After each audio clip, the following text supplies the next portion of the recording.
Good morning. Can you guys hear me?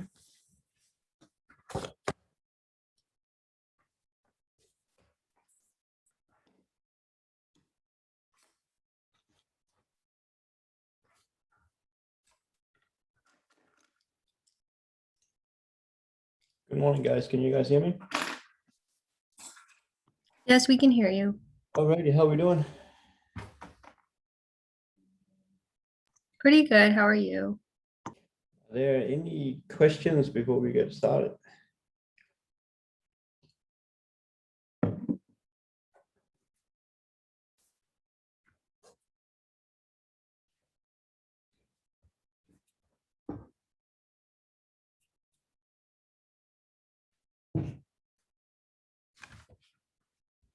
If not, we're almost to the end of the semester, and right, so uh,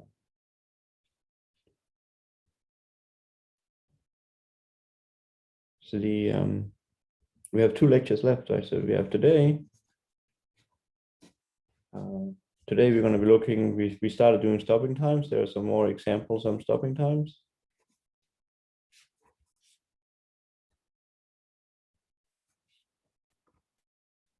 Right, so there's sheets on Canvas. We did one last time. We'll do a few more here in the morning. And then we're going to apply these stopping times to look at American options.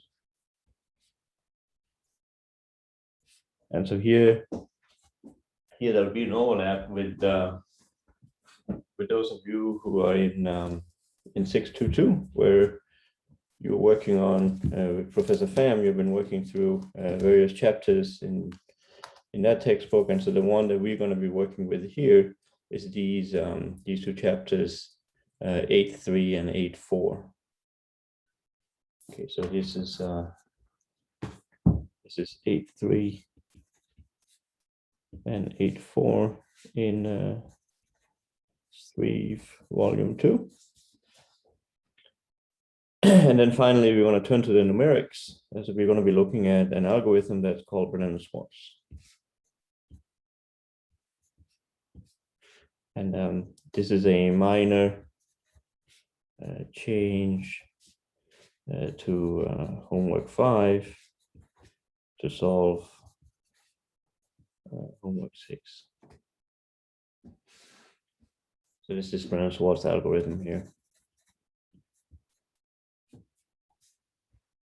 And then next time,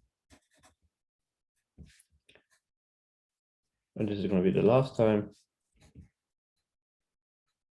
we're going to do a simulation, Monte Carlo simulation for American options. And the buzzword there is this Longstaff Schwarz. So it's the same Schwarz as the guy over there.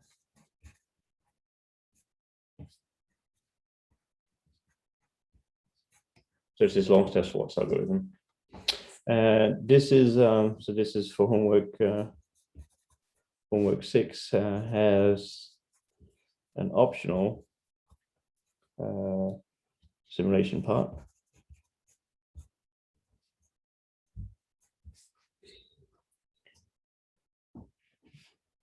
So there are two parts on homework 6. So the first one is to use the PE solver. So that's the first problem, and then the second problem is using simulation to price the same option. And I made that one optional because we are at the very, very end of the semester, and you guys have all these projects you also need to be working on.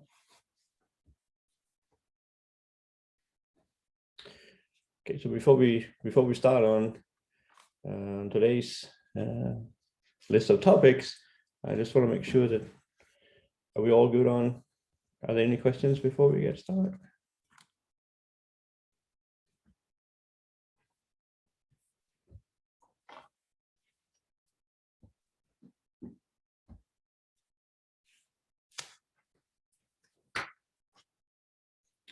Okay, so if not, then so we're going to look more at these random variables that are called stopping times. And so a stopping time,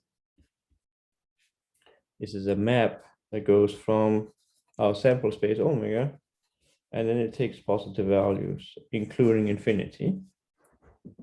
So it's a random variable, it's a measurable function, such that this here is the key property. When you look at the set, the level sets, these sets here, they belong to ft for any t that you want.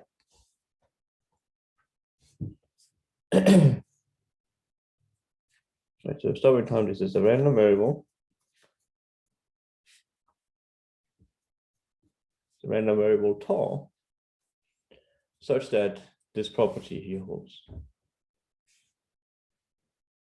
And by far the most important example is the first passage time that we looked at last time. The first passage times. The first passage times, this will be tau. It's defined to be the first time that say a Brownian motion is bigger than some constant, say L, like for some threshold, L.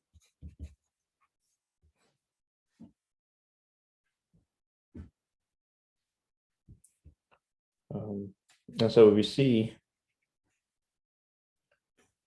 on the picture what it will look like. So we have time out here, and then we'll have the value of the Brownian motion on the y-axis. And if you start the Brownian motion as usual out at 0, then we put in the level L and say that the level L is up here. And then you run the Brownian motion, and this first passage time is the first time, if there is any, for which the Brownian motion crosses the level L. So this is a random variable, because if here will have one path, this will be b t of some omega, and this is going to give me that value of that, the value of that random time where that particular path reaches the level L. But I could have another path. So let me draw another path, and maybe it comes up here. So this is bt, say of omega prime. Well, then here, this is where tau of omega prime is. So this is a prime that's sitting on there. So I get different values depending on what path I'm looking at, right? So different paths give different taus.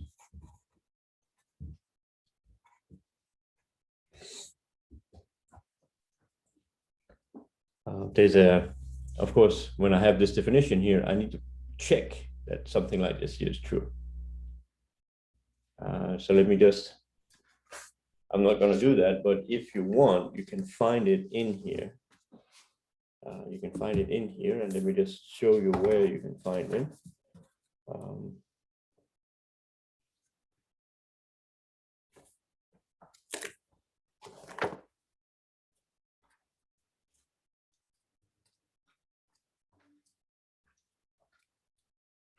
Show you where you can find it. Right, so here we have the top part here. This is the definition. This is the definition that I just wrote down on the document camera. And then if you go into this example here, the first passage times, and then he gives the argument for why this is true. So if you're interested in why this property 821, why does it hold for the first passage times? This is the first time that x gets to be above. Steve here wrote min. I'm not a big fan of this min here, because it can very well happen that that you never get to be above L, right? So let me draw a path where that fails. So if I start out here, and if I just have a Brownian motion path that goes like this, the blue one never gets up above L, right? So these here are notes, right? So if BT of omega is less than L, so that's the blue path. This is the blue.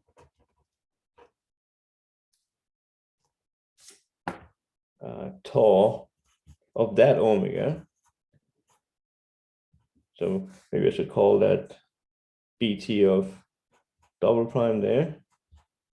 It's the path of omega double prime. Then this thing here is defined to be plus infinity, right? And the infimum is never attained. So this here is the inf is not attained.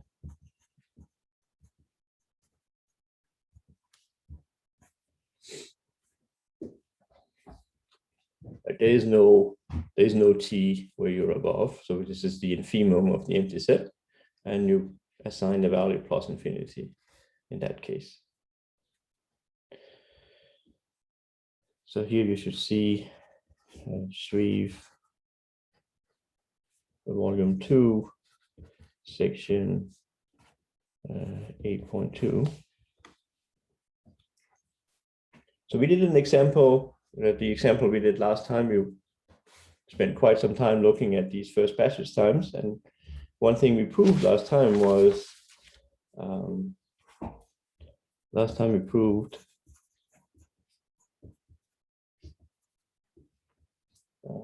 example we were looking at problem 3, I think. Last time we did problem 3,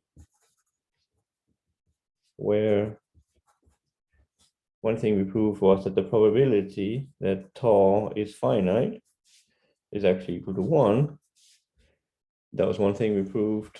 And we also proved that the expectation was plus infinity. And we did this. So we derived the Laplace transform.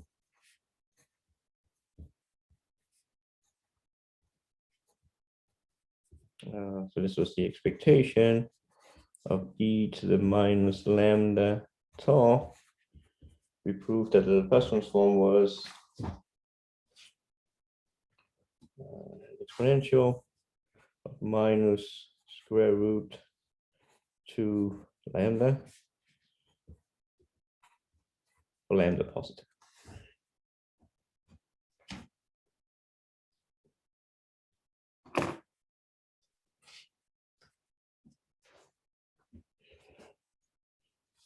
So that's what we did last time.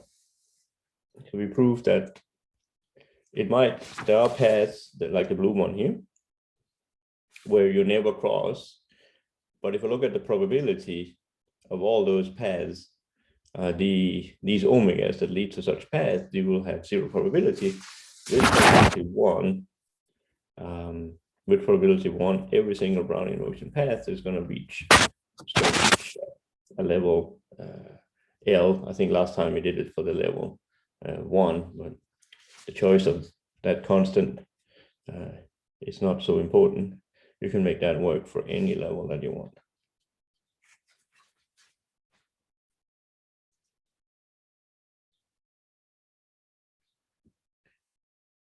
So last time we had L equal to 1.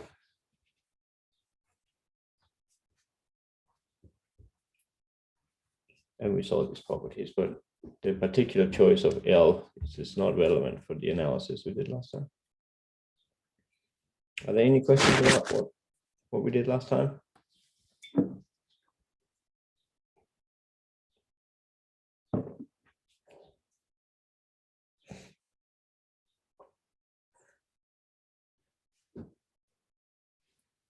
So let me try to do a few more problems. The next one that I had in mind was problem number 4.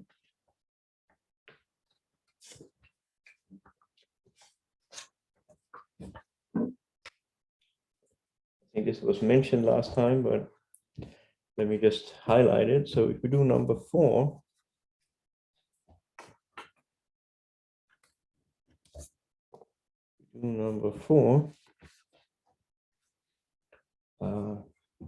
if I take this stopping time that we had, I should take tau, should be the first time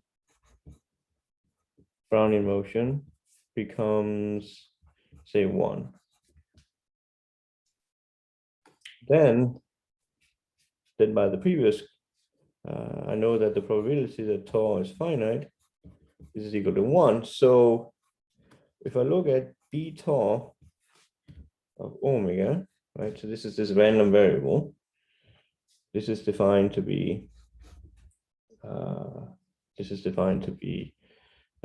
b tau of omega, evaluate omega provided that tau of omega is finite, and then you can put 0 here if tau of omega is equal to plus infinity. But you know that the latter one,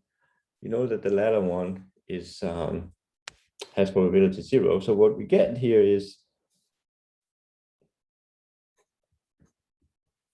that b tau is equal to, well, what is the value of the Brownian motion at the first time that it reaches a level 1? Well, we want to get that this is equal to 1, p almost surely, right? So the probability that these two are the same is equal to 1.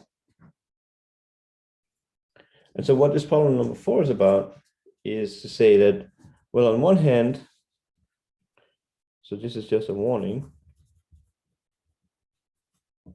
On one hand, Duke gives that the expectation of Bt min tau, this is equal to 0. Like, remember Duke's optional sampling.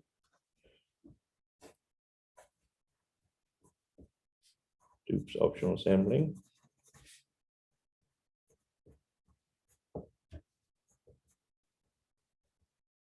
Duke's optional sampling theorem says take, well, first you need a stopping time. And the second thing you need is a martingale. So here, our martingale is going to be Bt.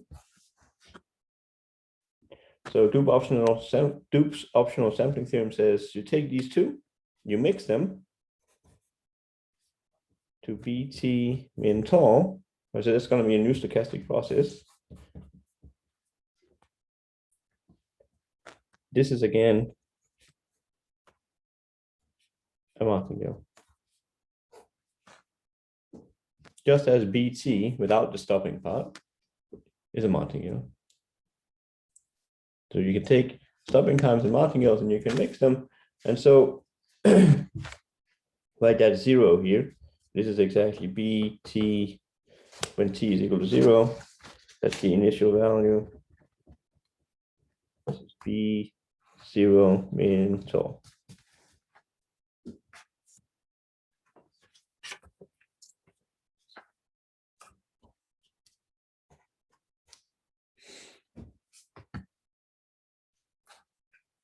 So on one hand, we have this property, but then on the other hand, you have this one. On the other hand,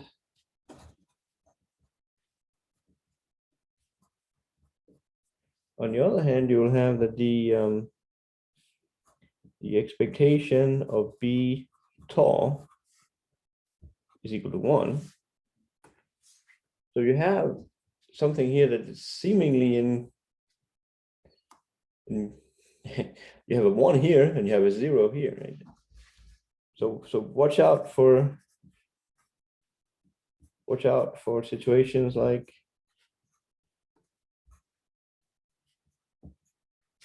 I'll take the limit t goes to infinity of the expectation Bt min tau, right? So on one hand, this is equal to 0. But if I swap them, and I'll take the limit in here, this is going to give me 1.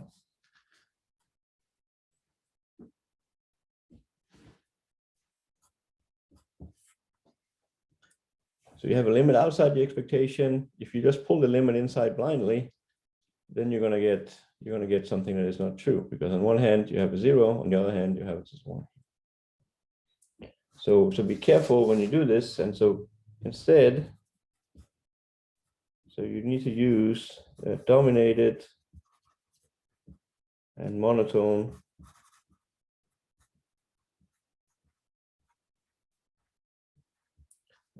convergence. And so let me show you an example. Let me show you an example on when you can try to do this and do it correctly. This was problem number.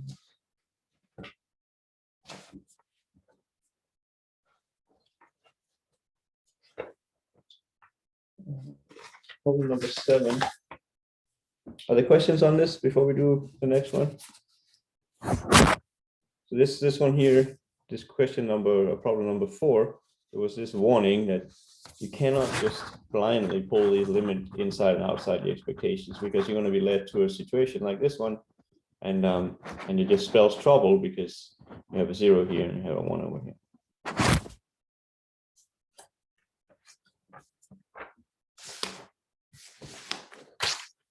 So we try to do an example where we can see how one can use dominated and monotone convergence to avoid making mistakes like this one.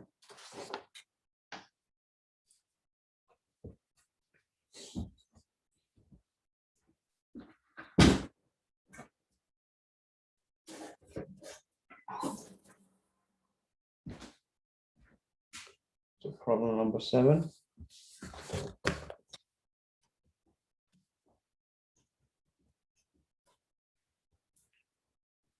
So now we're looking at we adjust the stopping time a little bit. What we do is we're looking at a double-sided threshold. So we'll be looking here at there's a minus a b here. There's an a here. And then the Brownian motion starts here, and we're putting in these 2 thresholds.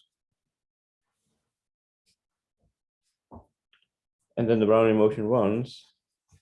And what we're going to do is we're going to stop it.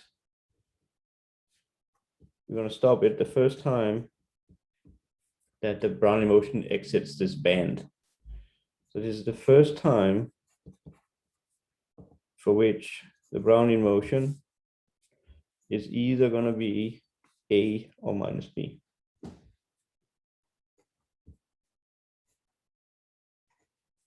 And so we have a and b here positive. So before we just had a one-sided. Now we have double. We have like this band.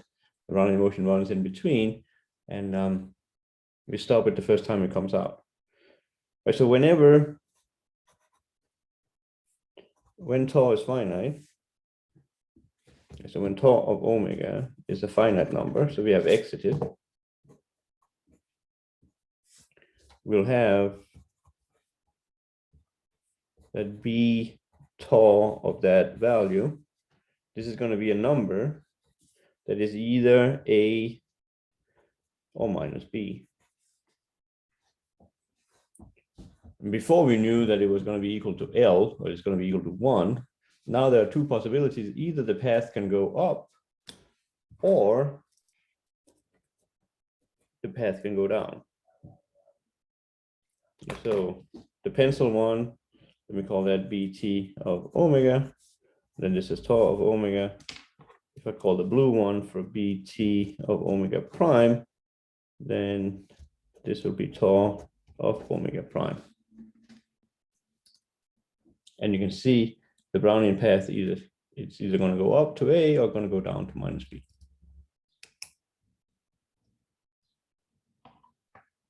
So the question is, what is the expectation here? And you see before in that exercise we had last time, where we just had a one-sided passage time, we ended up with the expectation of that one-sided passage time being plus infinity. Now we're putting more restrictions, so we might get something that's finite. So what is the expectation this time?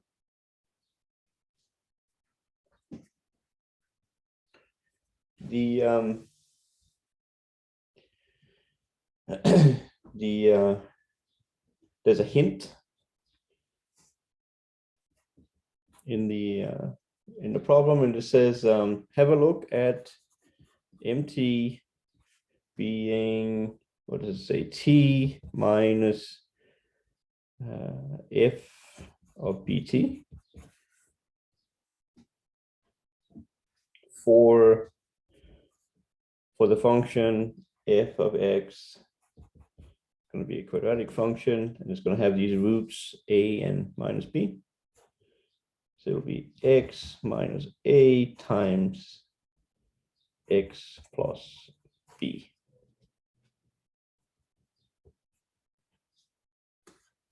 It says, have a look at this process. Okay, so what does that mean? Let's apply Ito's lemma and see what m is. There's probably a hint in m being denoted by m. So Ito gives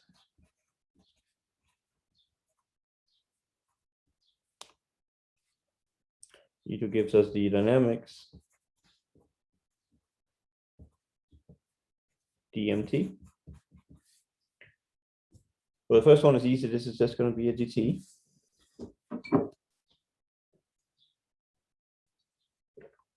Then we need to compute the dynamics of f applied to bt.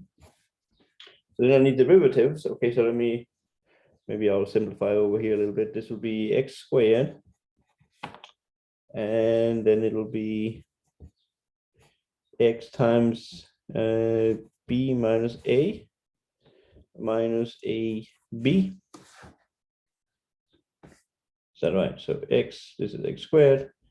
I'll have x times b. I'll have minus a times x. Yeah, looks good. So we apply Ito's lemma to compute the one we have here. So remember, Ito's lemma, it says I have a minus, and put a big bracket here.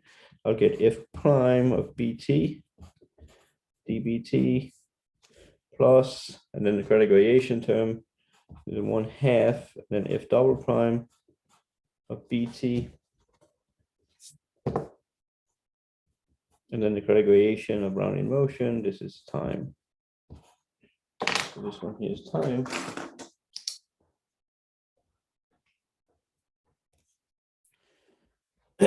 And f prime, what is that going to be? This is going to be 2. So I'll have here f prime of x. This is 2x plus b minus a. And then I'll have f double prime. This is going to give me a 2. Okay, so I'll take these derivatives and plug them into this formula we derived using Ito's lemma and see what we get. So we get dt minus, and in the bracket, f prime, this was 2bt plus b minus a. That was my f prime, and then dbt plus, and then I'll have 1/2 times f double prime, that was a 2, and then my dt. And now we see the miracle. We have exactly a dt here with a minus sign. We have a plus a dt. All in all, this becomes minus, and I'll just have the martingale part, 2bt plus b minus a dbt.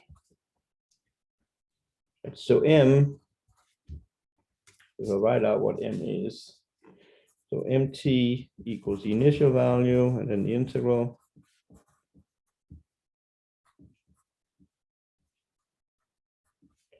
So the integral now, the minus sign, 2bu plus b minus a dbu. That's my m, and it's a martingale because this is a stochastic integral. This is a martingale. Right, so I have mt is equal to a constant plus a martingale, so m itself is a martingale.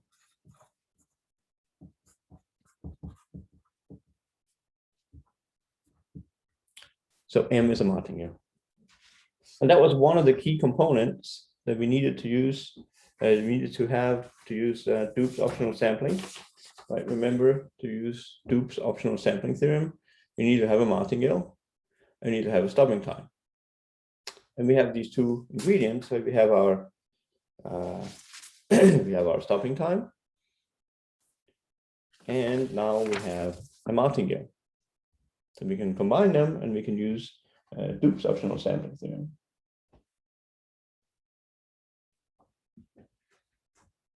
So Dup's optional sampling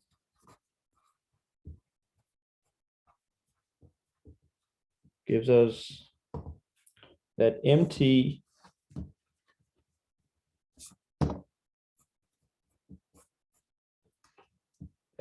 stopped is also a martingale. In particular, it will be the case that M0 has the same, M0 is exactly the expectation of MT mental.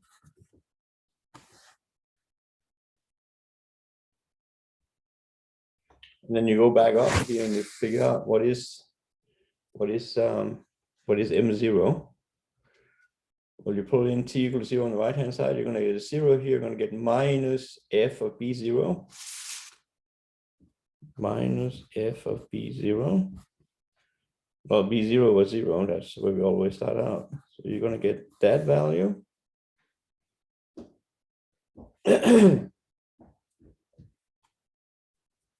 And now we have on the right hand side, this is where we have trouble. Because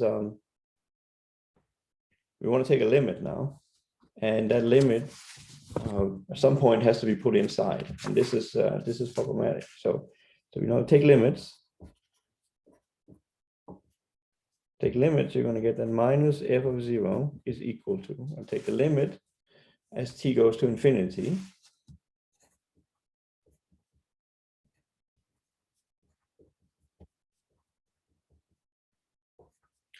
And what we really want to do is put this limit inside. This is not so easy. And so what we can do again is we can use the definition of m.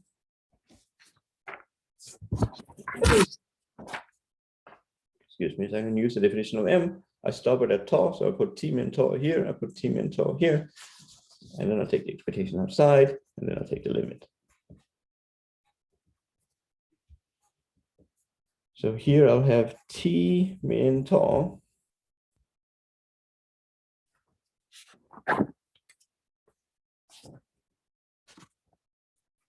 minus f of bt min tau.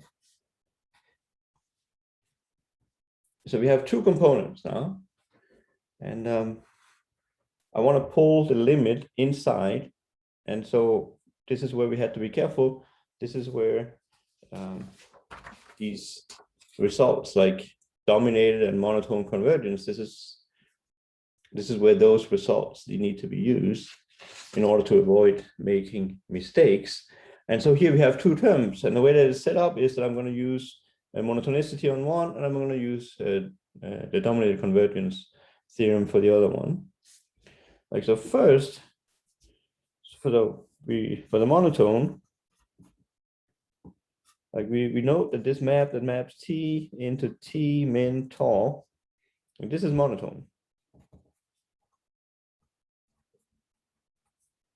But as t is bigger, I take min, right? So if I take t bigger than t prime, then that's going to imply that t min tau of omega,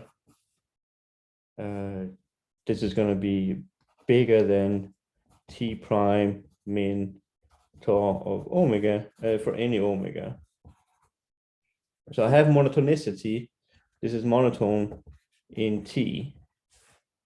So I can use monotonicity on the first term. And then I have the second term. This is when I'm going to use the denominator's result.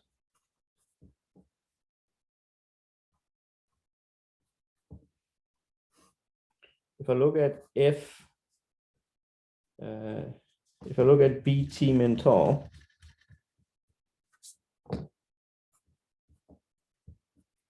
then what I'll know is that this is tau is the first time that I hit these levels. This is the first time that I hit these levels. So I will have then that this is less than A and it is bigger than minus B. So based upon that, I'll have that the absolute value of f of BT min tau, and this is going to be less than, and say, I'll take the maximum value of x between minus B and A, the absolute value of f of x, and this is finite. Right? If it's a continuous function, we have a compact interval, closed bounded interval here. This is going to be bounded. And you see the right-hand side is a constant. Tau has the omega dependence is nowhere on the right-hand side, and there's no t dependence on the right-hand side. So I can use dominated here. Oh, sorry, I can use monotone here. This is monotone in T. And this one here, this is bounded. This is bounded by a constant. And this is this constant I created on here. So then I can pull the limit inside. Then I can pull the limit inside. Then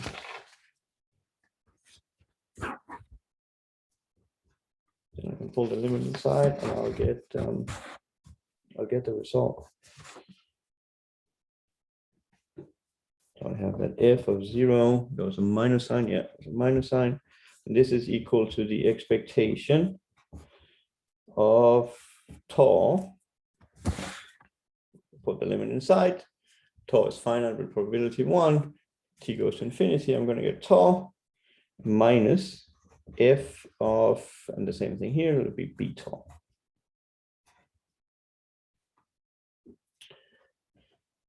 Okay, so tau is finite with probability 1. So we have here that b tau is either a or minus b. And we look at our function. If I evaluate f at one of these 2 points, I'm going to get a 0 because this is exactly how I created. If b tau is equal to a, then I'll have a minus a. This is a 0. If b tau is equal to minus b, I'll have that the second term is 0. So here we're going to get. We'll take x minus b tau times x plus b tau. This is going to be 0.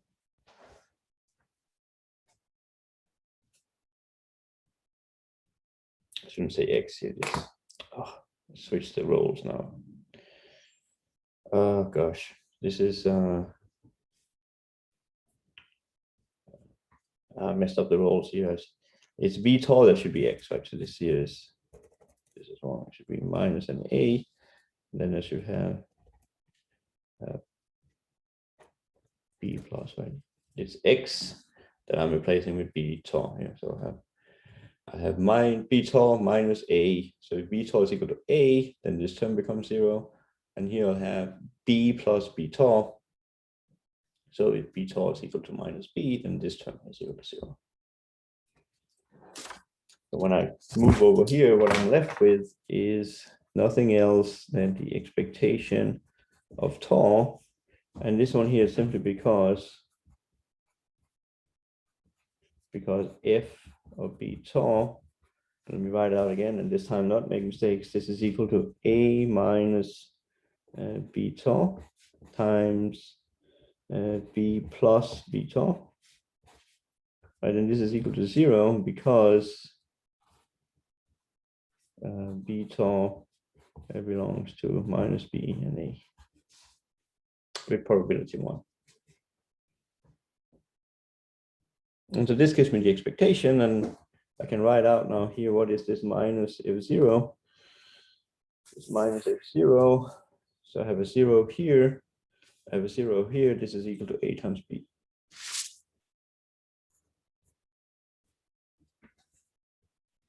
So that's the expectation of tau.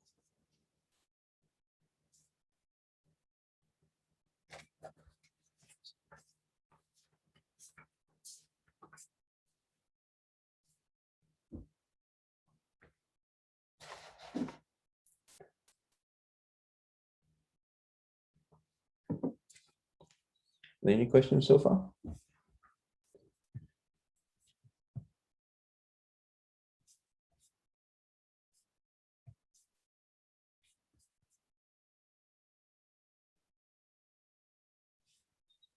Any questions so far?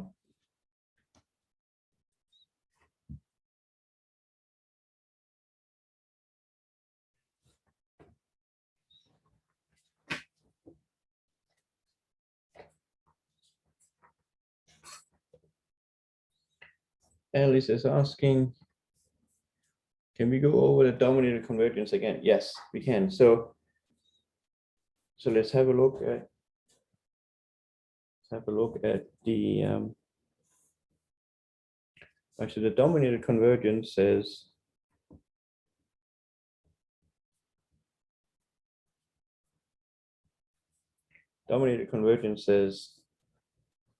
I'm interested in switching, like say I have xn's,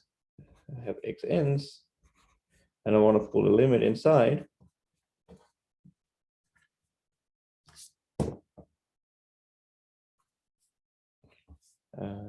I want to put this limit inside.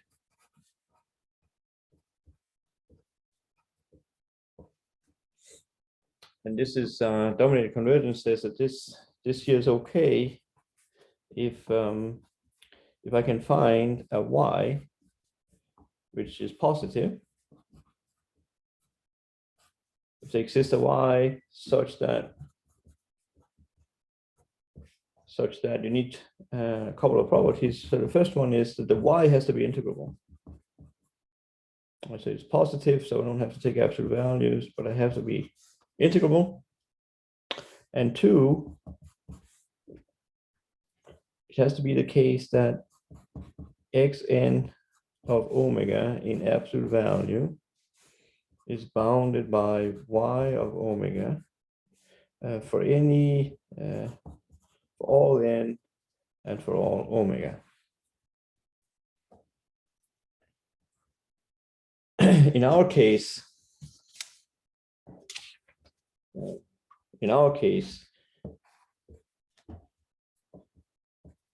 so in our application,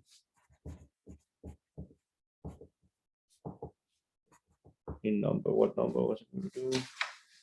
7. Y is a constant. And some people then called, some folks call this version of dominated convergence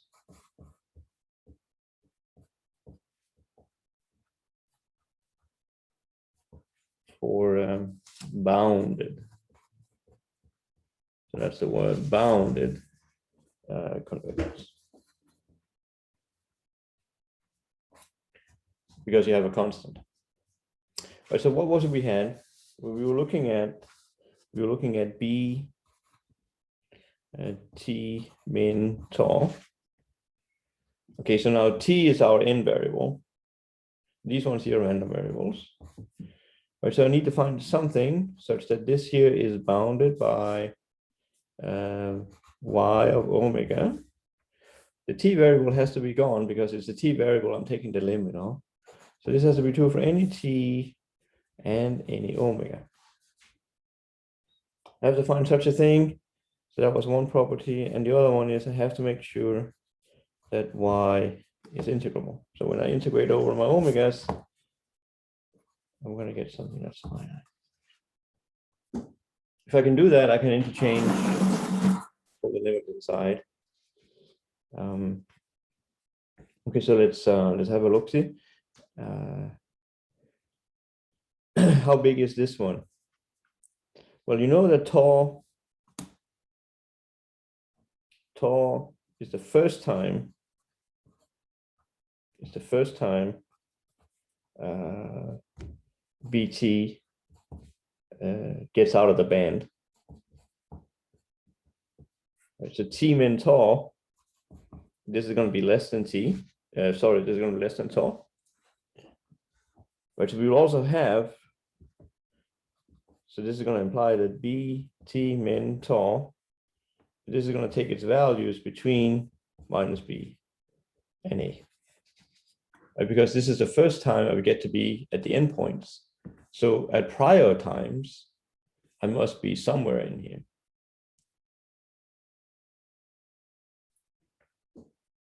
But then you have the then the y you can use will be the biggest one of these two coefficients, right, in absolute value. What we had was then we have to put a function on top of it. Right, so I'll have here that the absolute value of BT min tau, that thing is going to be bounded by the maximum of A and B.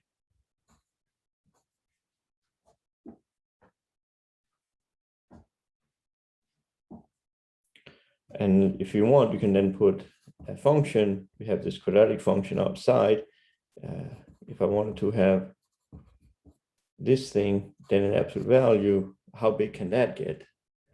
Well, I'll just maximize over the possible values that f of x can take, because I know inside here I'm between minus b and a. So I'll just let x wander in that interval. Right, and this here is bounded, right? And this thing here is going to be my y. This is my y, and it's a constant. It's not dependent on omega.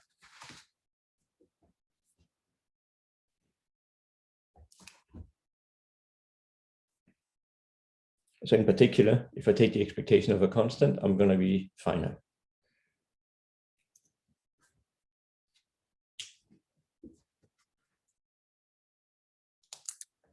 You follow that, Alice?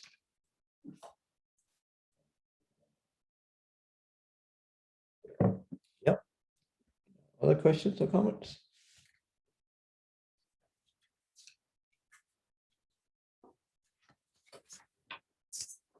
I had one more I wanted to do before we start doing American options, and the next one I wanted to do is a little bit more involved, but it's kind of an interesting thing on its own. And believe it or not, I have actually seen applications of this thing.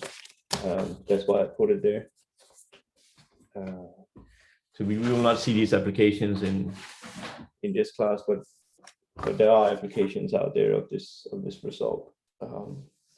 In particular, there's a PhD thesis by Hugh Shreve and a student of his that used this property here. So let me show you. I would say this here is a more advanced application of stopping times than it's one of the more advanced applications of stopping time. So let me try to show it to you. So this is number 5. I take so I look at the geometric bounding motion.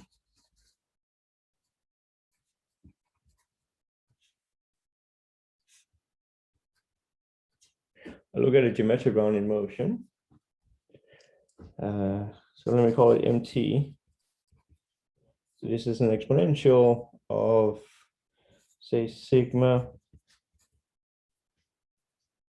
We've seen that this is like that's the stock price under the risk neutral measure in Black-Scholes. And then what I do is I define the running max. So I put a star up here. This is just a running max. So this is the maximum over however long we've been running it of mu. I mean, just note here that m0, this is 1, because when I started out, b is 0 and t is of course 0, exponential of 0, this is a 1. So this is my running max, that's the m star. So if I look at a picture, so I have my geometric bounding motion, it will be moving around like this. And so if I look at the max, this is mt of a point omega. I'm looking at the running max, you'll start out here, it'll go up a little bit, then it'll stay flat, and then it'll go up, and then it'll stay flat, and then it'll go up, and it'll stay flat, and then it'll go up, and then it'll stay flat. So the red one, this is my m star t of omega.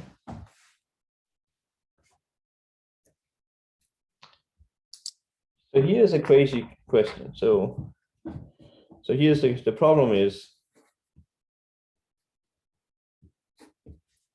question, what is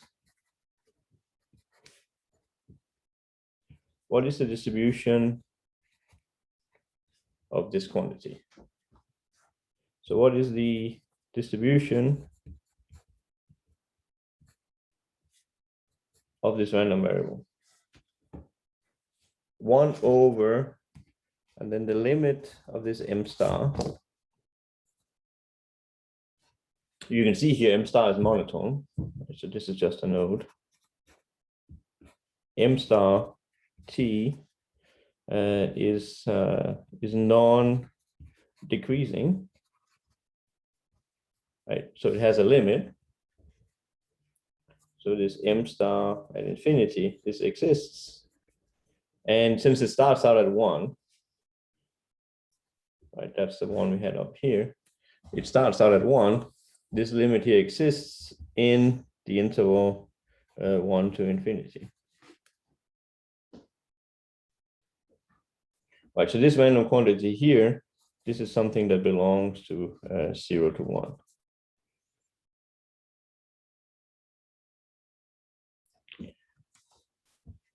So I took a geometric bounding motion. So that's the pencil path. I looked at its running max. So that's the red one. And I asked, what is the distribution of this what is the distribution of this terminal value of the running max? And I call it U. And again, this should probably be an indication that it's uniform. So we claim that the probability that U is less than U is simply just equal to U for any U, well, in that interval 0 to 1. So how would one go about proving this? And you can see here, the question is formulated this way, and there's no mentioning at all about stopping times. There's no, so to prove this, we'll use stopping times. So to prove the claim, we'll use stopping times.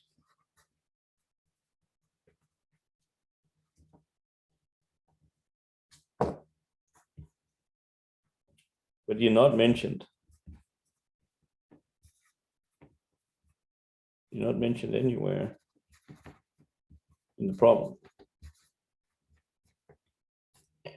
So if you get an interview question of this sort, it can easily be that the solution is going to involve stopping times in this case, even though there's no mentioning whatsoever about stopping times in this problem. Like this question here could have been asked in the very beginning of of a class like 485 after we did something with geometric bounding motion. And the only way I know how to do this is using stopping times. Okay, so let's try to have a look at how one would go about using stopping times. So there are some ingredients we have talked about. So also from last time,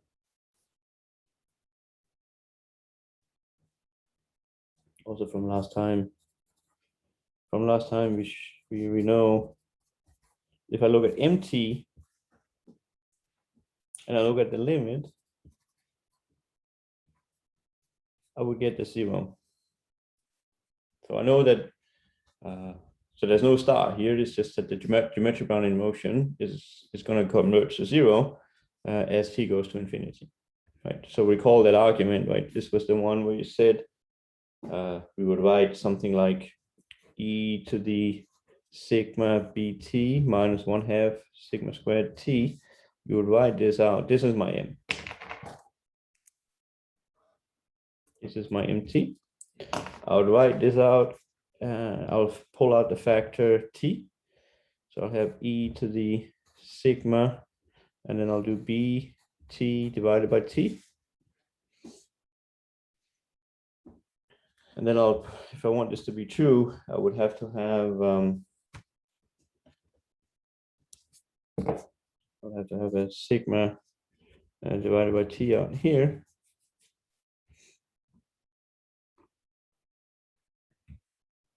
And I'll have minus 1/2, and then I'll have a sigma t here. And I'll,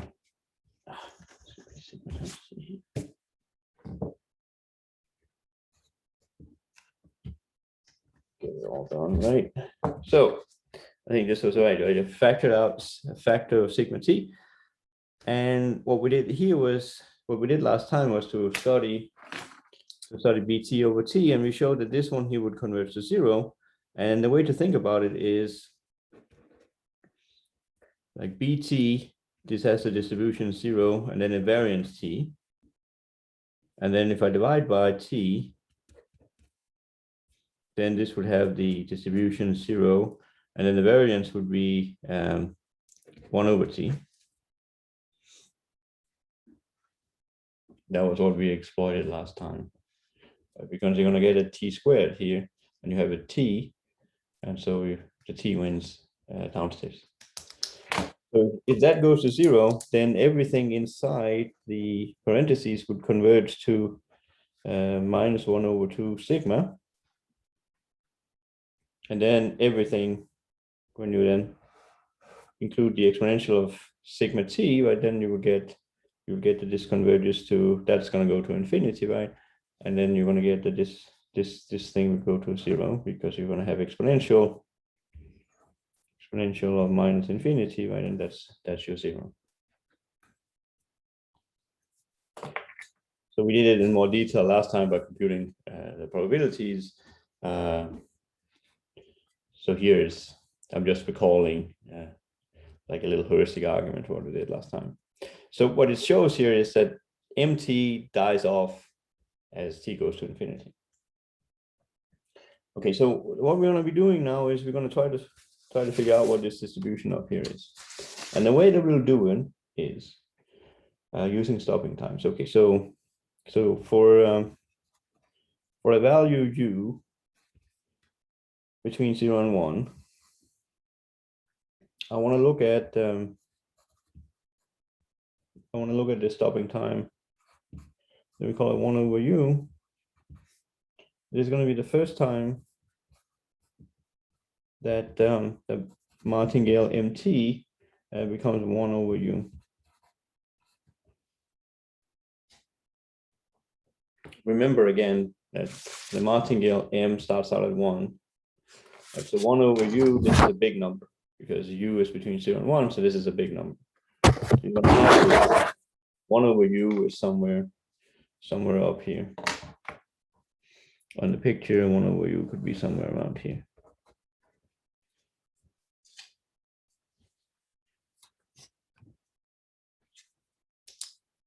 And then what? Well, then we will have, if I'm looking at the set, where u is less than u, I mean, that's the probability we are hunting, then what would that be? This would be the set where u was 1 over m infinity star.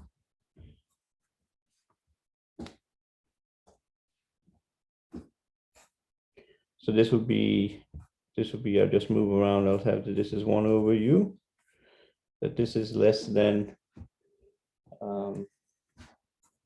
m star infinity. So if the running max, is going to be bigger than 1 over u, then what can I say about tau 1 over u? Well, if the running max is above 1 over u, then that means that the process m has at some point reached the level 1 over u. So that means that this thing here is finite.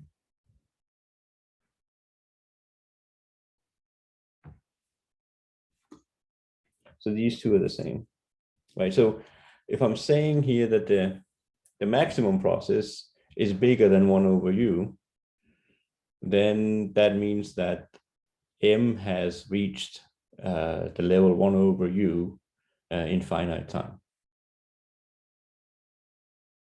And the only possible problem here is that it could be that the running max has just reached 1 over u at time infinity, but that's not possible because the value of m at infinity, right? This here is my m infinity. This is 0, right? So it's not going to get over 1 over u at infinity. So you have this chain of inequalities.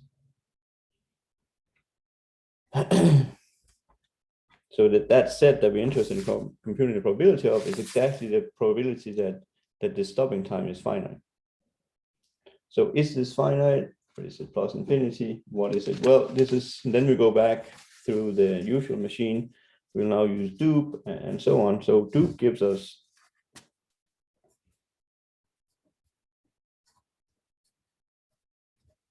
dupe's optional sampling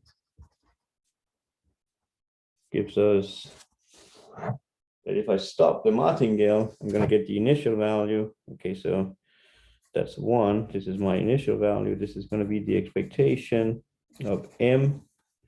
And then I'll have this tau 1 over u min t.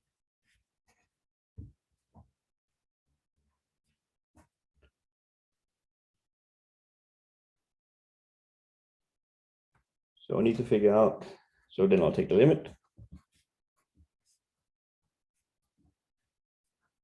Limit of tau going to infinity of the expectation of m tau 1 over u min t.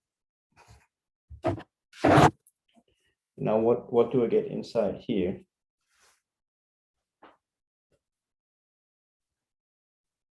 Well, again, let's try to work out if I pull the limit inside, what would I get?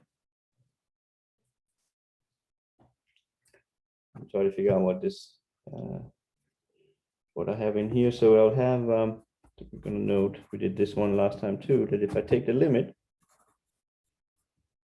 as t goes to infinity of m tau 1 over u min t, I can split this limit here up into 2 parts.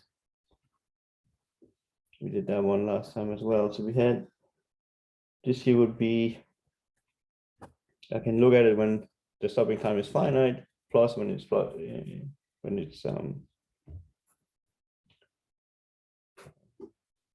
equal to infinity. So here I'll look at it when it's finite, plus, and then I'll look at it when it's equal to infinity. So this will be when it's equal to infinity, I'll get mt in the second term.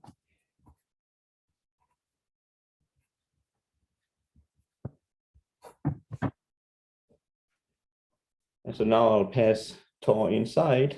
The limit is going to go in. Now here tau is finite, so I'm just going to get m tau.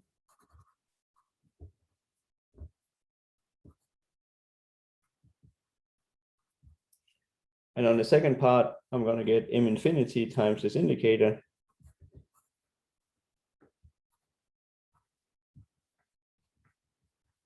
But we know that this is equal to 0. So I'm just left with the first part. And and when I'm finite, then what is m tau? Well, when I'm finite, m tau is just going to be 1 over u. When this thing is finite, I evaluate m at that finite time. I'm just going to get 1 over u. This here will be 1 over u.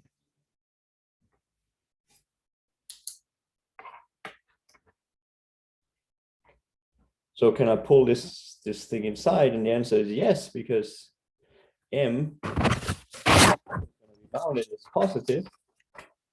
It's positive because it's this geometric bounding motion, and it's bounded by 1 over u. So this quantity here is bounded. So here we're going to use dominated convergence.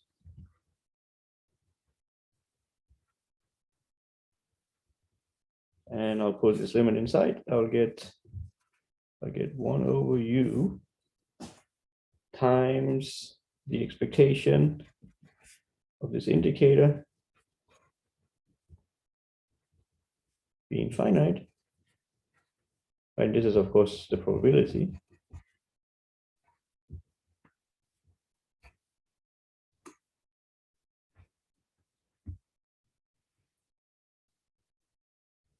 So what I did was I used dominated convergence, and I can use dominated convergence here because, write that in red. I can use dominated convergence here because the absolute value of mt min that tau is just bounded by 1 over u.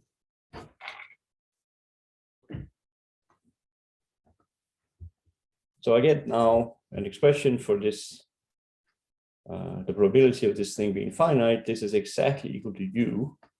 And then I'll just go back to the calculations.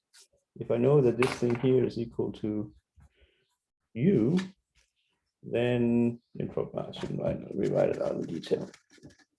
Like I had these set relations. So I'll have that the probability that u is less than u. This is the probability that tau 1 over u is finite, and this was u. Right, and this is the proof of u being uniform.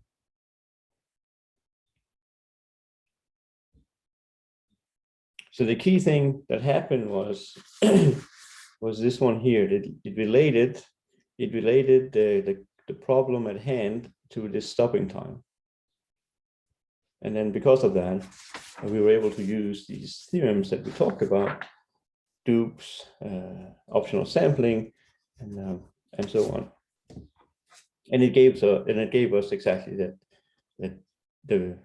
because these two sets were the same, and because this one here I can work out what is, I can now say what the probability of the set on the left-hand side is. And you get this uniform property. If you look at the running max of a geometric rounding motion, the limiting value has this relation to uniformity, which is a property that would be very hard to guess, and I don't know how to prove it without using stopping times. Okay, are there questions on these stopping time problems that we've been through? We've been through a few of them.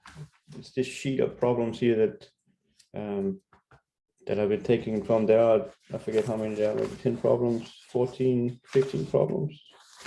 And they're all like old exam problems that have been given out over the years.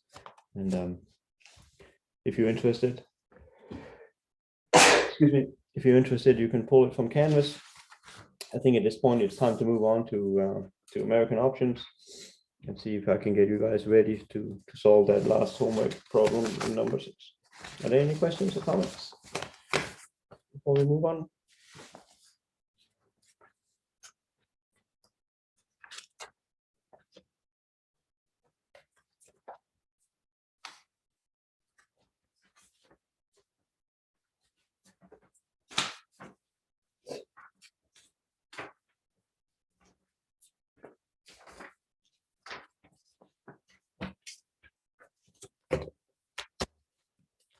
right, so we're going to move into American options here. This is section 8.3 and 8.4 in Shreve, and I know some of you have seen this material in various forms and shapes before. Some of you probably have not, and so if you've seen it before, then bear with me. We'll get to something new in a little bit. So American options.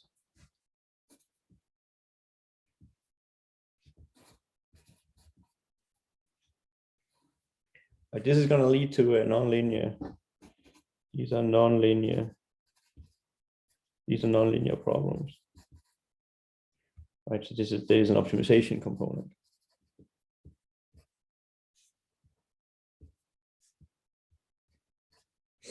And for us, this is going to be an optimal stopping problem.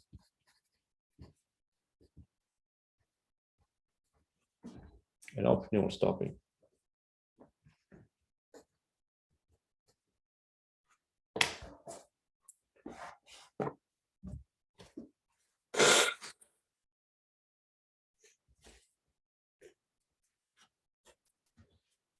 So there are there are two versions. There are two versions. So one is a finite time horizon.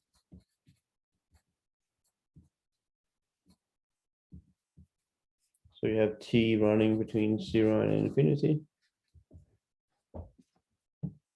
but not including infinity. So let's run it up to some capital T.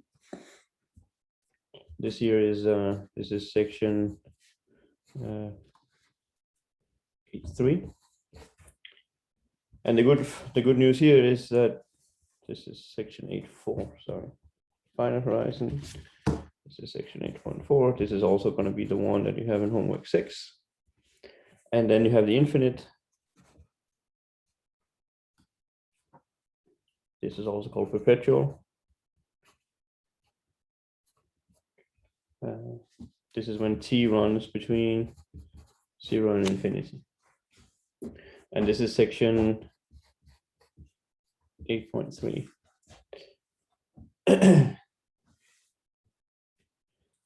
This one here has a closed form.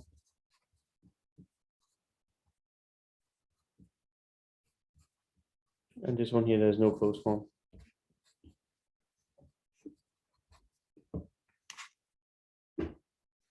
So you really need numerics here.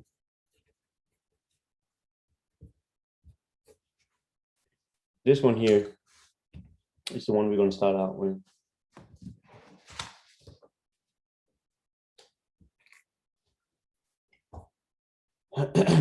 We're going to start out with this one, and then we're going to make adjustments after we finish this analysis. We're going to make adjustments to this one and state how we do this one, and then we're going to look at the numerical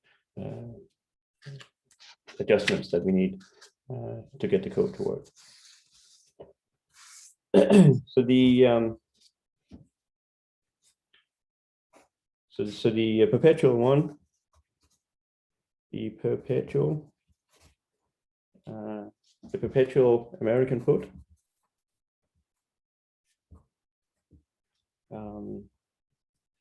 The perpetual American put is given by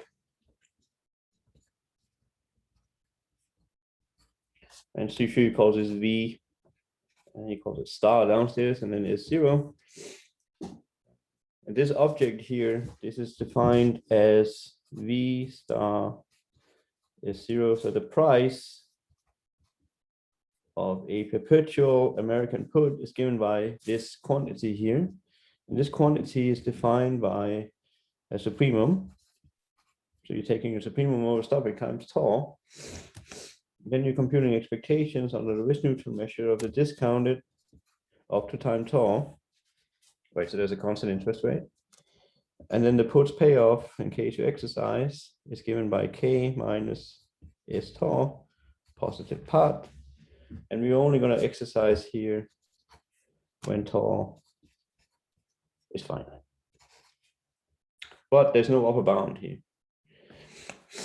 The only difference between the finite horizon case and the infinite horizon case is whether you have an infinity here or you have a capital T here. You have a capital T here, you're going to get the first one. If you have plus infinity, you're going to get the perpetual one. So the price of a perpetual American put is given by this quantity here on the right hand side, this supremum. Right? So it's a put because it has this K minus, but then there's a tau here. And you're allowed to choose whichever tau you want. So we maximize the expectation over here, over tops.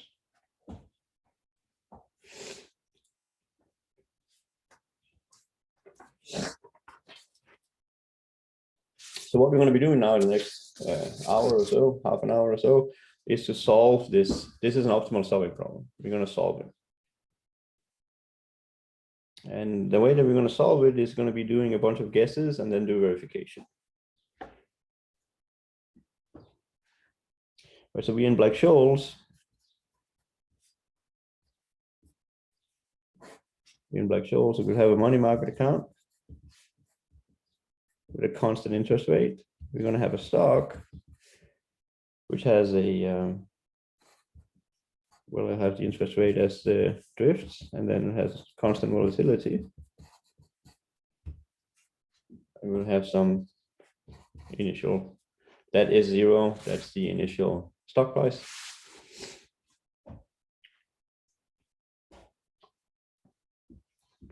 So when you're doing Black-Scholes,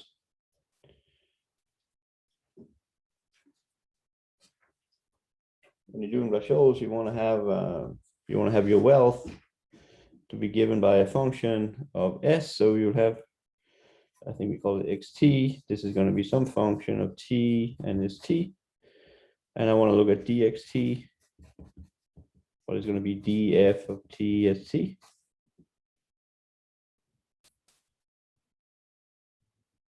And you can see here that if I have risk neutral dynamics, anything traded is going to have R as its interest rate.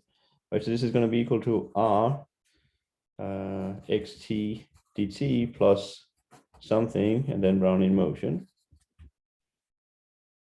So this is going to be R, and then I'll have ft st dt plus whatever is going to be here. So that's the structure. How do we figure out?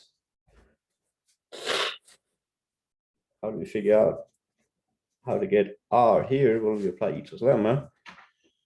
So Ito gives that the dynamics of F, it'll be say ft dt, and then it'll be fx, the derivative with respect to the second entry, dst plus 1/2 fxx, and then the credit variation. We've seen this here a bunch of times, so I'm moving over it a little bit quickly.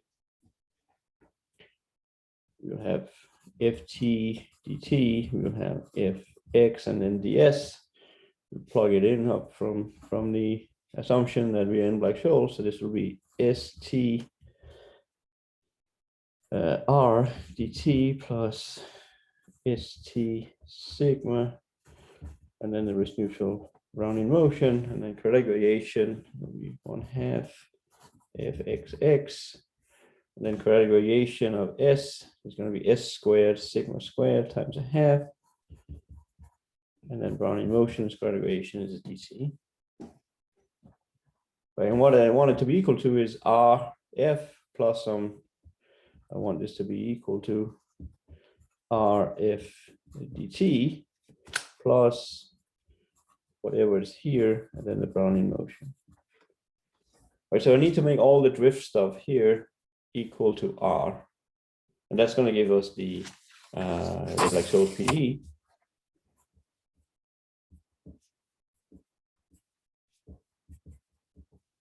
The Black-Scholes PE will be RF has to be ft plus, and then you'll have fx xr plus 1/2 fxx, and then it'll be x squared sigma squared.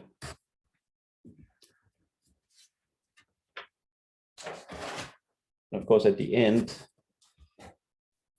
you have ftx. This is going to give me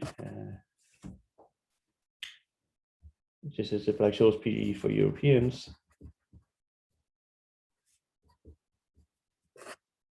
You have at the end, you have this k minus x positive.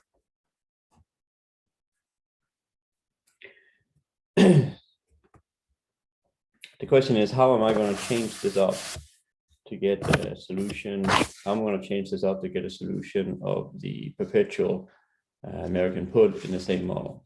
So this is a linear. In the beginning, I said you're going to get a non-linear problem. This one here is, this is a linear. This is a linear. There's linear PD. There's no optimization.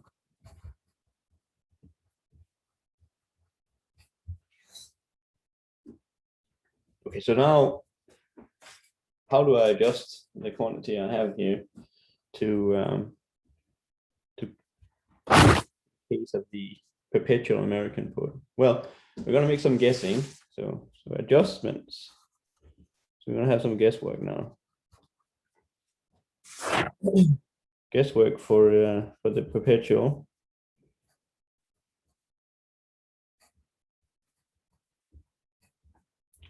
Guesswork for the perpetual. We will have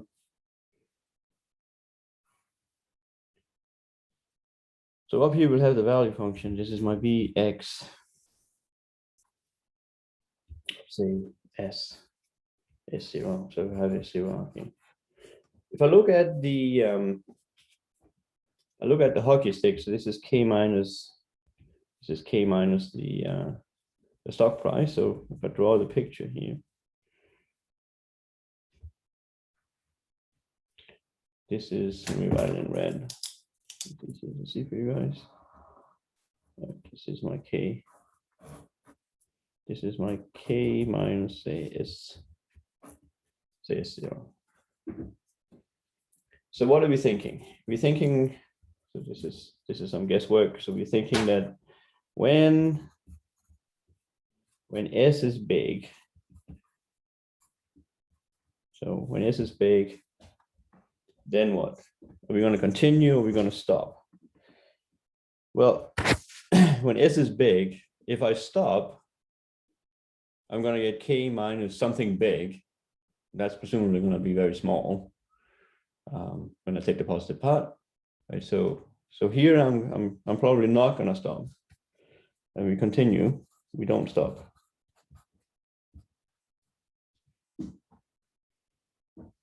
Whereas when S is small, we stop. So there's some values. This here is my K, and this here is my K. When S0 gets to be very small, then this quantity is going to be big. And so we're guessing that when ST gets to be small enough, well, then we're gonna stop and create our optimal time to stop. Okay, so we stop. All right, so there's some critical level. There's a critical level, and say that this is L. This is where, so for the finite horizon, in homework 6, L is a function of time.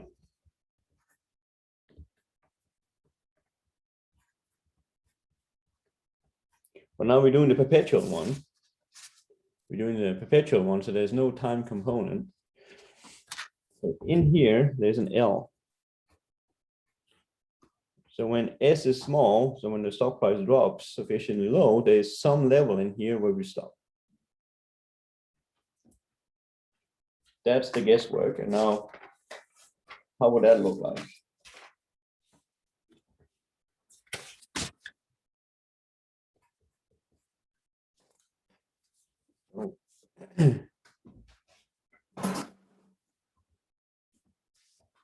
If I look at this, so here I'm varying I'm varying S, but I could also have time on the I could have time on the x-axis and then the stock up at the y-axis. So let me try to make that picture.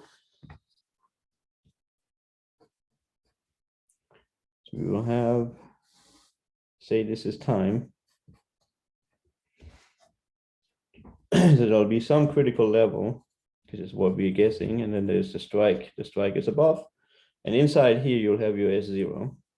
So your stock price is going to be moving, and what we're conjecturing is that there's this threshold here that when you get down there, this is the optimal time. This is the optimal time to stop. I think Stevie calls this for tau hat, not tau star. So let me follow his notation and put a hat on there. So when the stock price,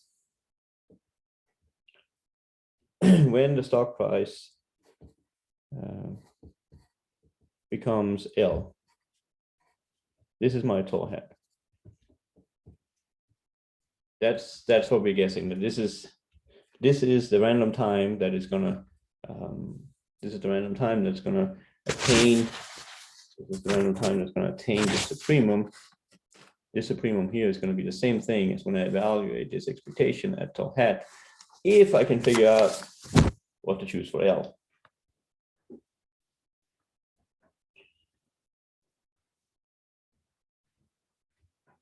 So because time is infinity, we're guessing that the value function, so because of the infinite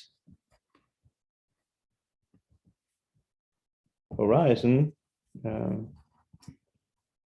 we consider, say, f of st instead of f of t st. So we had the PDE over here, and there was a time derivative.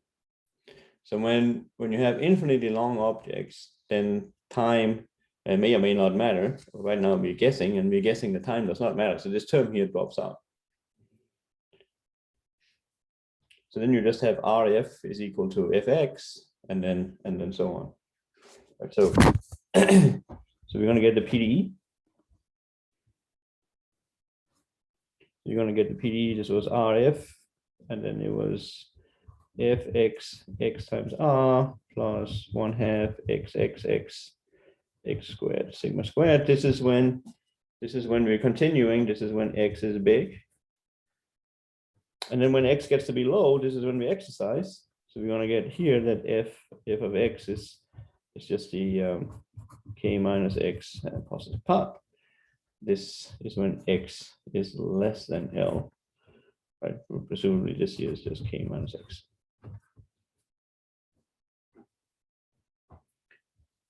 So we're interested in a function. Before we were just interested in a solution to the PDE. Okay, so you switch it to an infinite time horizon. That got rid of the time dependency. In your homework, that's not going to be the case. This ft is still going to be there. We'll talk about that in a minute. We got rid of it. And so when x is big, this is when we don't stop, right? So we continue. When x is small, this is when we stop. And when we stop, we just get the payout, k minus x positive part. Presumably, we're only going to be stopping when you actually get something that is positive.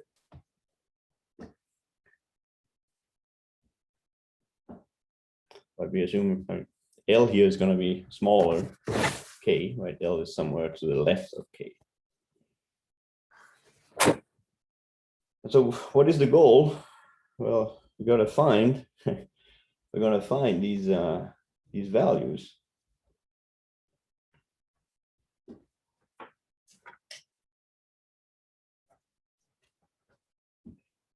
So we need to find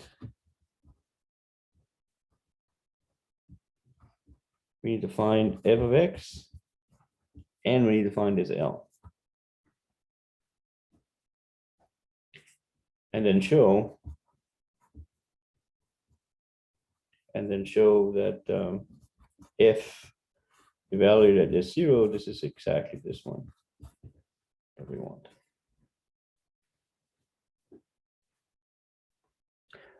Okay, how are we going to do this?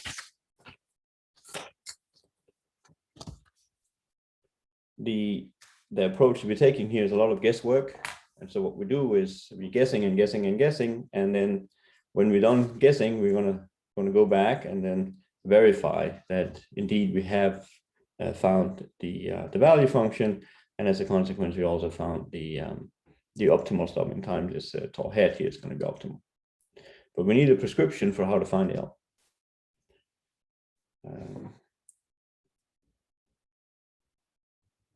So let's try to see if we can get it to work. Like here, you can see this is different than what we had before. When we did the European one, we don't separate out x's being big and small. This is a new feature, and so what we're going to do is first step is to demand that f is continuous across this boundary. So this is we're going to require that f is continuous across, I think it's only one c, isn't it? Across the boundary. So the way we do that is we take k minus x and just plug it into the top part. So we're going to get r k minus x. And then we're asking, what is it going to be equal to on the right-hand side? Well, this is linear in x, right? So if xx is dropping out, this one here is just going to give me, the derivative that's a minus. So I'm going to get minus x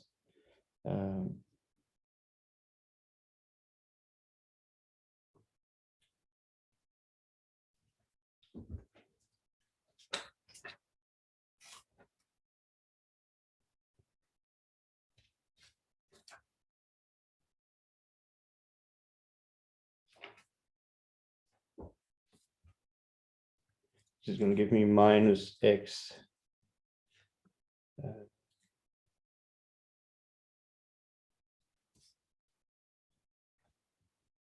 which is going to give me minus x times, let me try to do this.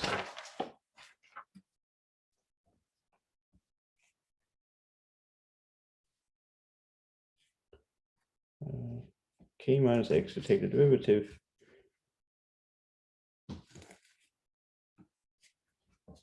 Let's skip the head now. We could skip the head here, so we could try f of x equal to k minus x also for x positive.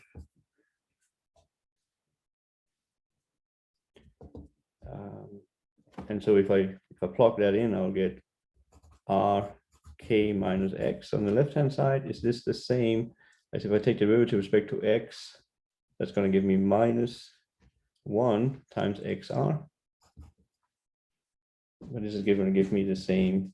This is going to be the requirement that r k is equal to 0. And this is not true. So at the lower part, when x is small, I'm guessing I have this thing. But when x is big, I am guessing that I have something that is very different. It's at least not going to be k minus x. The thing to note here is that r times k, this is positive. That this is positive. So it's not equal to 0, but it is bigger than 0.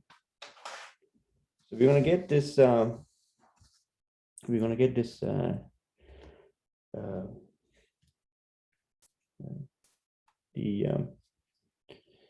formulation is using these complementary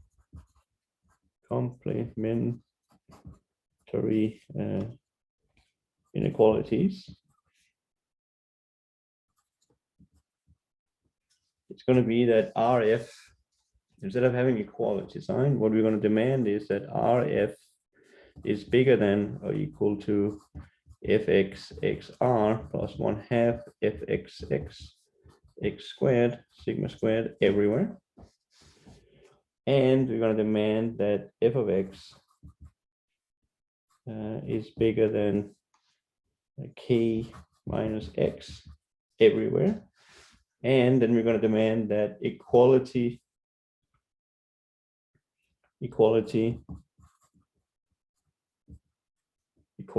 holds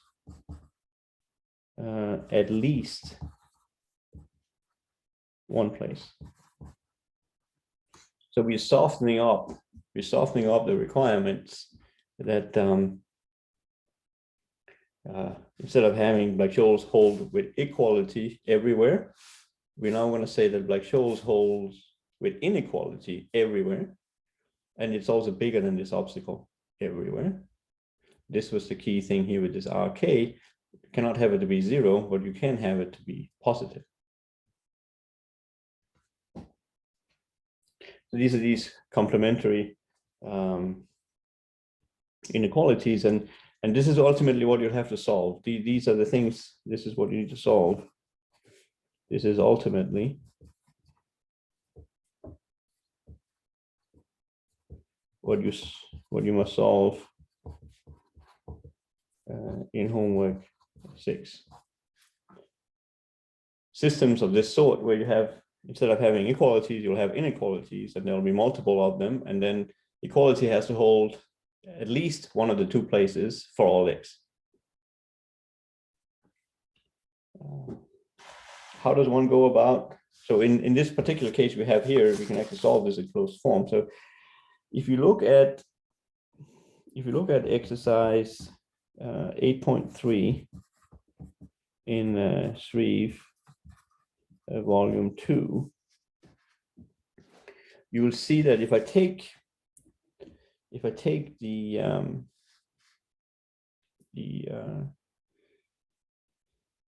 ODE here with equality, right? So now I'm back into dividing the domain up into two components. So if I solve this ODE here, if I'm interested in RF being fx rx plus 1/2 fxx x squared sigma squared. If I'm interested in this thing, and this is for all x, if I'm interested in solving this thing, I would have f of x of a specific form. It will be this, a constant a. I'll have an x here.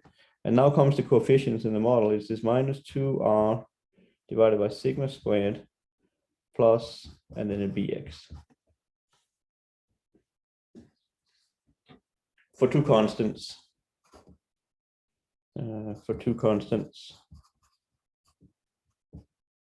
A and B.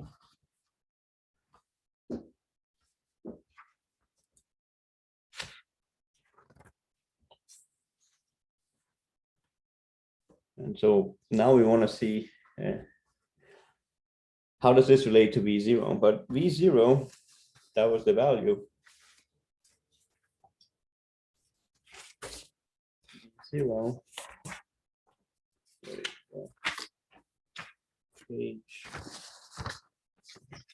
Page 13, right? V0, you can see V0, this is going to be bounded. Like the puts payoff is bounded by K, this is bounded by 1. So V star, this is going to be bounded by K. Okay, so so then you would necessarily get that V is equal to 0.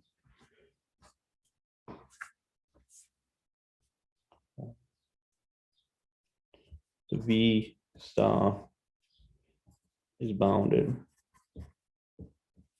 So B must be 0.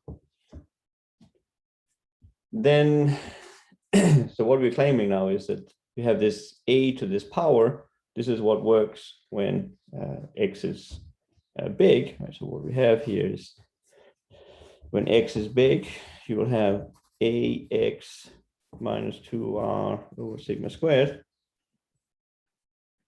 And when x is small, you will have k minus x.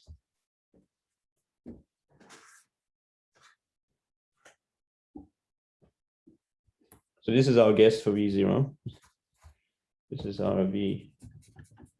This is our V star of x. Is it equal to what we have on the right-hand side? Well, we still have two unknown parameters. We have a and b. This is where I was jumping ahead before. So to get, still need A and L. So at the point where it's critical, we demand continuity. So I want, what do I want? I want A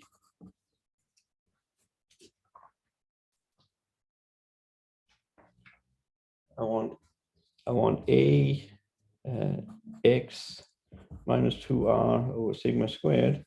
I want this to be k minus x when x is equal to L. So this is going to give us one equation, but I have two unknowns. So we have continuity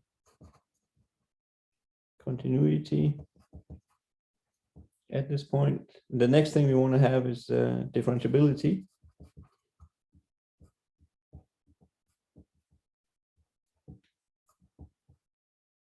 So what I do next is I take derivatives.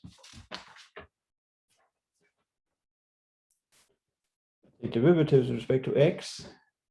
Take derivative of this thing here with respect to x. So I'm going to get minus 2r over sigma squared times A times x to this power minus 2 over r sigma squared minus 1. This has to be, and then the derivative of the left-hand side is equal to minus 1.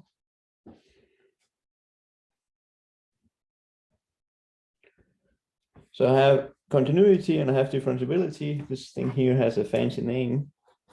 This one here is called high contact. And it's also called the smooth fit principle.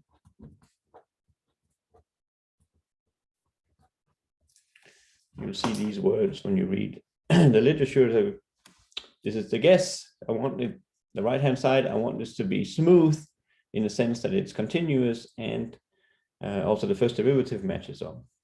It's continuously differentiable across the boundary. And now I have two equations and two unknowns. I have L and I have K. I can solve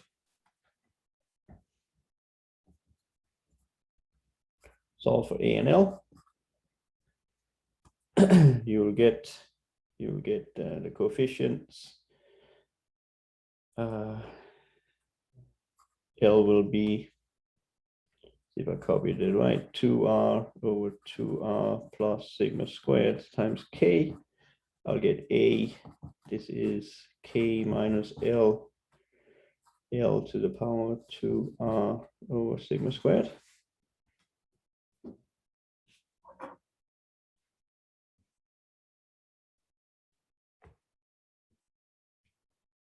And then I can insert up here. I can take these two expressions and I can plug them in here. And this is going to give me the guess for what I think the value function ought to be. All in all, this produces the, so all in all, we have the guess. F of x will be, I need my A. So that's k minus L to the 2r over sigma squared. That was the A, and then I have x minus 2r over sigma squared. This is going to work when x is bigger than L. And then I have k minus x. This is going to work when x is smaller than L. Right, and remember what L was. L was this 2r over 2r plus sigma squared times k. This is the guess of the value function. This is my function f. It satisfies the PDE with equality when x is big. It satisfies that when x is small, I'm just going to get the payoff. It satisfies that it's smooth across this this boundary L, but it fails. So while f is continuous at x equal to L and differentiable,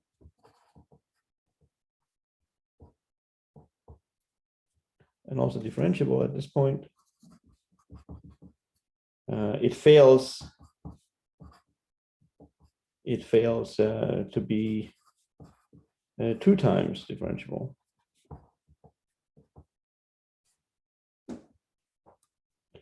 So if we compute, like if you're down here, if I take the derivative 2 times with respect to x, I'm going to get a 0.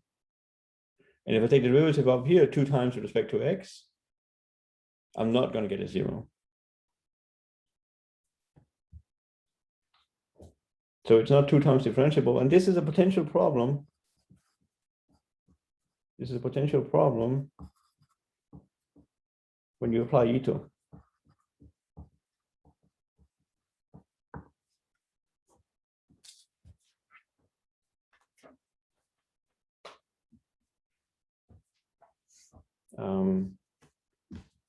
So I won't discuss this, but I will give you a reference. If you see exercise 420 in Shreve, volume 2, you'll find the solution to how to overcome this. One thing to note here is note the difference. Note the difference between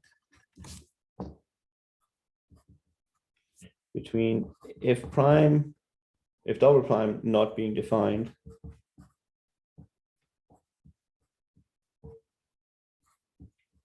and f prime not being defined.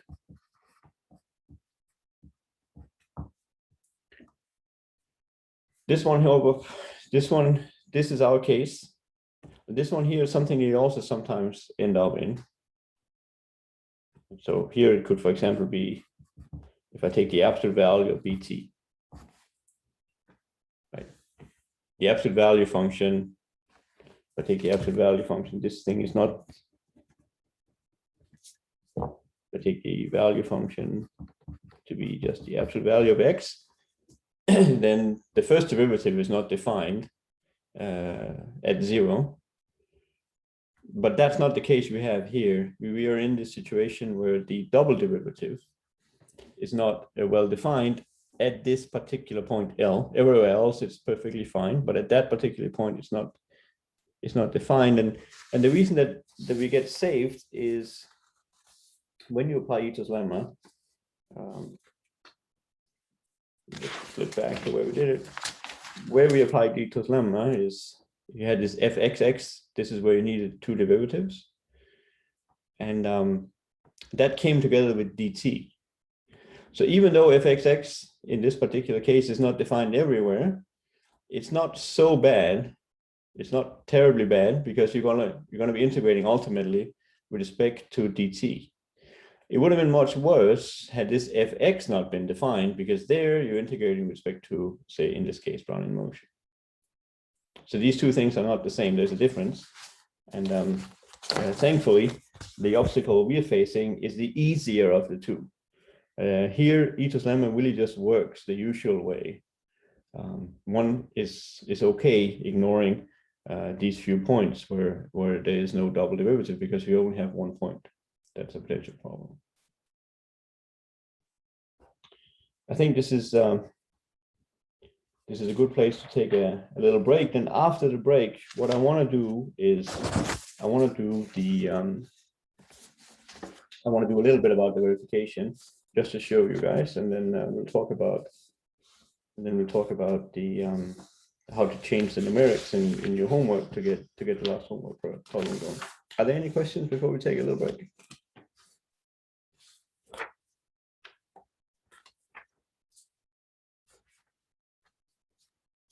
So here in the end, what we spent time on was trying to come up with a good guess for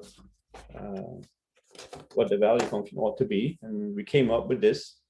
So after the break, what we're going to do now is prove that this here indeed is the value function for the perpetual American put. Are there any questions or? If not, we'll take a little break, like 10 minutes until 10:15 or so, and then we'll do the rest.